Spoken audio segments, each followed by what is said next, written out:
Abang terawih buat berapa? Saya 8 je ustaz. Itu masjid buat 20, saya balik. Saya kata korang-korang tak betul. Korang buat 20, Nabi tak buat 20. Saya balik 8, saya balik. Saya tak nak terlibat ustaz. Jadi abang buat 8 tu berapa minit? 8 saya buat start pukul 9. 9.20 habis lah.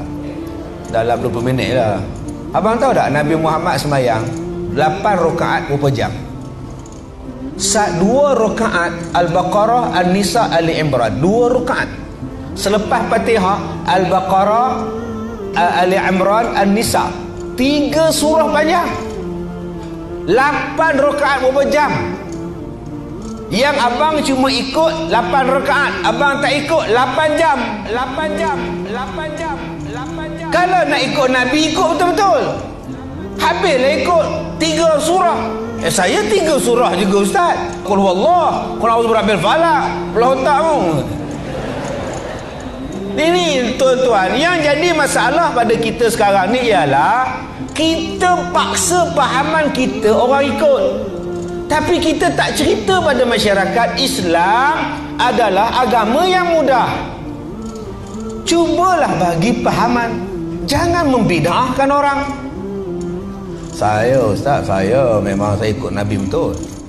Nabi buat 8, saya 8 ustaz. Oh ya ke? Awak, abang lepas raya puasa kita raya haji kan? Ya. Abang tak masuk korban tahun ni?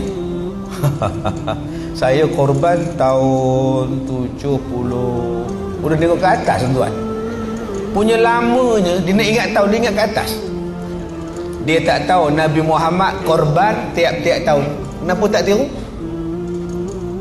Tadi kamu kata kamu nak ikut 8, Nabi Muhammad buat 8. Baik, Nabi Muhammad berkorban setiap tahun dan sekali berkorban 100 ekor kambing. Kamu korban berapa ekor? Saya apa? Janganlah bila orang lain buat 20 kamu kata sesat sebab kamu nak ikut Nabi Muhammad 8. Ikutlah Nabi Muhammad.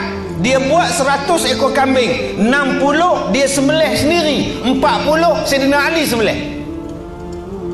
Kamu berani sembelih kambing? Tak pandai ustaz. Bid'ah kamu, neraka kamu. Ustaz jangan cakap macam tu ustaz. Tadi kamu cakap yang buat 20 masuk neraka. Kamu tak buat, kamu neraka dah. Sebab tu tuan-tuan kena faham sunnah. Janganlah pandai-pandai bid'ahkan orang. Pandai-pandai bid'ahkan orang. Pandai-pandai bid'ahkan orang. Pandai-pandai bid'ahkan orang. Pandai-pandai bid'ahkan orang. Mulai kemuliaan